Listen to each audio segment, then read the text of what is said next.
നമ്മളിത് നിൽക്കുന്നതേ ബേപ്പൂർ പോർട്ടിലാണേ. ഇവിടെ വന്നതിന് മെയിൻ കാരണം എന്താണെന്നറിയോ? കുഞ്ഞശ്ശയുടെ വലിയൊരു ആഗ്രഹമായിരുന്നു കപ്പൽ കാണണം എന്നുള്ളത്. അപ്പോഴാണ് ബേപ്പൂർ പോർട്ടിൽ പോയാൽ ഒരു കപ്പലെങ്കിലും കാണാൻ പറ്റുമായിരിക്കും എന്നൊരു പ്രതീക്ഷയിലാണ് ഇങ്ങടേക്ക് പോകുന്നത്. അപ്പോൾ ആദ്യം ഒരു ചെറിയ എൻട്രി ഫീസ് ഉണ്ടേ. ആ എൻട്രി ഫീസൊക്കെ കൊടുത്ത് നമ്മൾ മെല്ലെ അകത്ത് കയറിയിട്ടുണ്ട്. കയറി ചെന്നപ്പോൾ ഒരു കപ്പലെങ്കിലും കാണാൻ കൊതിച്ചെന്ന കുഞ്ഞശ്ശയ്ക്ക് ഒരു 3-4 കപ്പൽ കാണാനുള്ള ഭാഗ്യം ലഭിച്ചു.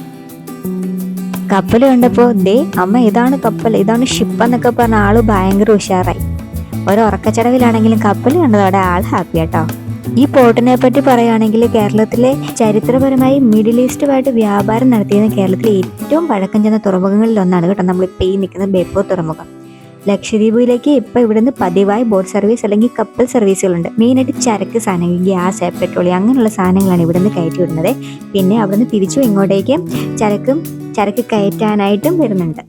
ഇനി ഈ ബേപ്പൂർ പോർട്ടിനെ കുറിച്ചുള്ള ഏറ്റവും പുതിയ അപ്ഡേറ്റ് എന്താണെന്ന് വെച്ചാൽ 2023 ഈ തുറമുഖത്തെ രാജ്യാന്തര നിലവാരത്തിലേക്ക് ഉയർത്തിയിരുന്നു. ഇന്ന് രാജ്യത്തെ യുണീക്ക് ഐഡന്റിറ്റി നമ്പർ ലഭിക്കുന്ന മലബാറിലെ പ്രധാനപ്പെട്ട തുറമുഖം കൂടിയാണിത് കേട്ടോ. അപ്പം ഇതിൻ്റെ സംഭവങ്ങളൊക്കെ കുഞ്ഞശ്ശയ്ക്ക് പറഞ്ഞെടുക്കണം. അതൊന്നും ആൾക്കും മനസ്സിലായില്ലെങ്കിൽ കപ്പൽ കണ്ടത് ഇഷ്ടമായി. എങ്ങനെയെങ്കിലും കപ്പലിൻ്റെ മുകളിൽ ഒന്ന് കയറിയാൽ കൊള്ളാമെന്നുണ്ട്. അവിടെ എൻട്രി ഫീസ് ഒക്കെ കൊടുക്കുന്ന അവിടെ ആ സാർമാരോട് ചോദിച്ചപ്പോൾ അവർ പറഞ്ഞ് കയറാൻ പറ്റില്ലെന്നാൽ വളരെ തഞ്ചത്തിൽ നമ്മൾ ഇവിടുത്തെ സ്റ്റാഫിൻ്റെ അടുത്ത് ചോദിച്ചു നോക്കിയേ.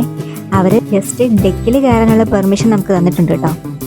പക്ഷേ കയറാനുള്ള പെർമിഷനൊക്കെ കിട്ടിയെങ്കിലേ ഈ കയറലെന്ന് പറയുന്നത് അത്ര എളുപ്പമുള്ള ഒരു കാര്യമായിരുന്നില്ല.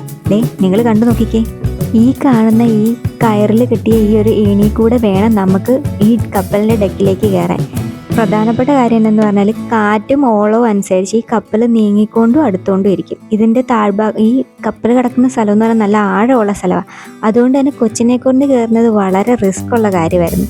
ആ കപ്പലിൽ നിന്ന് ചേട്ടന്മാർക്കും ഒരല്പം സംശയം ഉണ്ടായിരുന്നു നമ്മളെ ഒന്ന് കയറ്റുന്നതിലേ.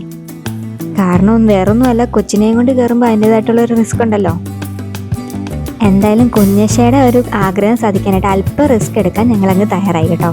ആദ്യം ഞാനാണ് കയറിയത്. അതിനുശേഷം കുഞ്ഞശ്ശേനെ വളരെ വിദഗ്ധമായി നമ്മൾ മുകളിലേക്ക് പൊക്കിയെടുത്തു. ആ കപ്പലിലുണ്ടായിരുന്ന ചേട്ടന്മാർ നമ്മളെ സഹായിച്ചു കേട്ടോ. അങ്ങനെ ദീർഘനാളായിട്ടുള്ള കുഞ്ഞശ്ശയുടെ ഒരാഗ്രഹം കപ്പൽ കാണണം, അതിൽ കയറണം എന്നുള്ള ഒരാഗ്രഹം സാധിച്ചു. പിന്നെ മെയിനായിട്ട് ഇങ്ങനെ ഒരു കപ്പൽ യാത്രയല്ല അല്ലെങ്കിൽ കപ്പലിൽ കാണുന്ന ഒരു അനുഭവം അല്ല നമ്മൾ ഉദ്ദേശിച്ചതെങ്കിലും കപ്പൽ എന്താണെന്ന്, എവിടെയാണ് കിടക്കുന്നതെന്നുള്ള കാര്യങ്ങളും ഐഡിയാസും ഒക്കെ കുഞ്ഞശ്ശയ്ക്കും മനസ്സിലായി. ഈ ഒരു യാത്രയും കൊണ്ട് അത്രയും നമ്മൾ ഉദ്ദേശിച്ചുള്ളൂ താനും കേട്ടോ. ഇതൊരു ചരക്ക് കപ്പലാണ്. ഇതിൽ മെയിനായിട്ട് ഗ്യാസ് കുറ്റി അങ്ങനെയുള്ള സാധനങ്ങളൊക്കെയാണ് കൊണ്ടുപോകുന്നത്. ഈ കപ്പൽ വന്നിട്ട് അധികം നേരമായില്ല. അതുകൊണ്ട് തന്നെ സ്റ്റാഫിന് അവരുടേതായ തിരക്കുകളിലേക്ക് തിരിയേണ്ടതുണ്ടായിരുന്നത് കൊണ്ട് പെട്ടെന്ന് കണ്ടിട്ട് ഇറങ്ങി വരാൻ ഞങ്ങളുടെ അടുത്ത് പറഞ്ഞു. അതുകൊണ്ട് തന്നെ വേഗം ഒരു ഓട്ടപ്രദക്ഷിണം നടത്തി ഞങ്ങൾ തിരിച്ചിറങ്ങി. ഈ കപ്പലിൻ്റെ അടുത്തായിട്ട് വേറെ 2-3 ഷിപ്പുകൾ കിടപ്പുണ്ടായി. അപ്പോൾ അതെല്ലാം ഇതുപോലെ ചരക്ക് കയറ്റി കൊണ്ടുപോകാൻ ലക്ഷദ്വീപിലേക്ക് പോകുന്ന കപ്പലുകളാണ്. അത് ഇവിടെ വന്ന് നങ്കൂരമിട്ട് ഒരാഴ്ചയൊക്കെ ഇവിടെ കിടക്കും എന്നാണ് ഇവിടുത്തെ സ്റ്റാഫ് പറഞ്ഞത്, ഈ കപ്പലിലെ ആൾക്കാർ പറഞ്ഞത്. അപ്പം ഇവിടെ കിടന്ന് ഇതിൽ ചരക്ക് കയറ്റി അവർ തിരിച്ചു പോകും. അതാണ് ചെയ്യുന്നത്. അങ്ങനെ കപ്പലിൻ്റെ ഡിക്കിൽ മുകളിൽ കയറി ജാക്കും റോസുമായിട്ട് തകർത്ത് അഭിനയിച്ച ശേഷം അപ്പനും മോളും പയ്യെ തിരിച്ചിറങ്ങി വരികയാണേ. തിരിച്ചിറങ്ങലും അതുപോലെ തന്നെ വളരെ പ്രയാസമുള്ളൊരു കാര്യമായിരുന്നു. എങ്കിലും ഈ ഒരു യാത്ര കൊണ്ട് ഞങ്ങൾക്ക് മനസ്സിലായൊരു കാര്യം എന്താണെന്നറിയോ? അത് നിങ്ങളായിട്ടൊന്ന് ഷെയർ ചെയ്യുവാണേ. കൂടുതൽ വലിയ കാര്യങ്ങളൊന്നുമല്ല, കപ്പൽ എന്താണെന്ന് കുഞ്ഞശ്ശയ്ക്ക് മനസ്സിലായി. പിന്നെ ഒരു സാഹചര്യം വന്നാൽ അതിനെ എങ്ങനെ ഹാൻഡിൽ ചെയ്യണമെന്ന് ക്ഷമയോടെ നിൽക്കണം എന്നുള്ള ചെറിയൊരു കാര്യം അവളെ പഠിപ്പിക്കാൻ പറ്റും കേട്ടോ. കാരണം ആദ്യമായിട്ടാണ് കുഞ്ഞശ്ശ വേറൊരാളുടെ, അതായത് പരിചയമില്ലാത്ത ഒരാളുടെ കയ്യിലേക്ക് പോകുന്നത്.